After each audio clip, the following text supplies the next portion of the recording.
We always joke, but it's true at Everline, you're drinking from a fire hose. So there's lots of information that's coming at you. You know, it's over a 12-week period, but it's a lot even for 12 weeks. So the benefit is that we introduce KnowHow early on in the process so that, you know, when things slip through the cracks, which they inevitably will, it's just a matter of, you know, going up, pulling it up on your browser, finding the process again, and it'll give you a step-by-step. And we've got that across the board. So that's, you know, in sales, marketing, operations, support, all of those aspects have KnowHow. And a lot of us started to run before we crawled, and you would see a lot of questions in the Slack channels that the answer was, there's a KnowHow for it. So to have that repository where I know that that's my first step I can go to and I can search, and it's probably gonna be there.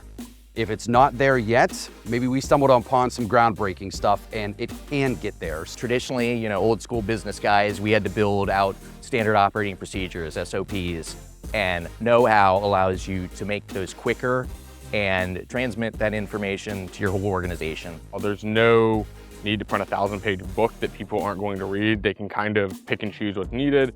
And when you have general manager, operation manager, you can send them to certain sections.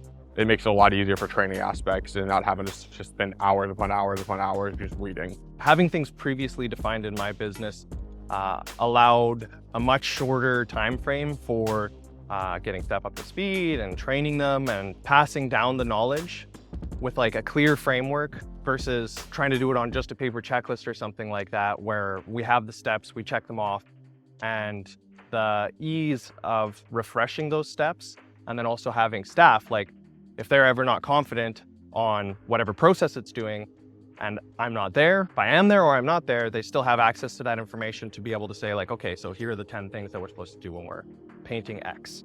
Especially me as a business coach, right?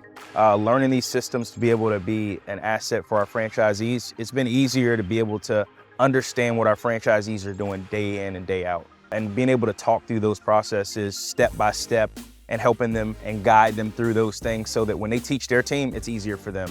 The first word in SOP, standard operating procedure. So to be able to have that set up and then just present a repeatable, easy to access process, I mean, the sky's the limit on giving employees the ability to you know, reach out and grab that. If, you know, for instance, an FBC or we're switching out regions or I'm covering for him, I'm able to give him the same consistent information that the KnowHow gives them, and it's the same exact process. So it's very strategic in making sure that things are consistent, no matter who in our company is looking at that. From, you know, upper level executive to the guys right on the ground. You know, there's something for everybody and it's scalable, and it doesn't matter if you have a really complex software-based you know, job, or you have something that's more mechanical and blue collar in nature like we're dealing with. You know, there's value in every sector for KnowHow. And then the really cool thing is we actually use it on the corporate side as well. So we've got processes in place. Let's just, you know, say I'm sick one day. Somebody needs to fill in something for me. We've got processes for that. So it's very simple for somebody to take over my role and just make sure that we've got redundancy across the board.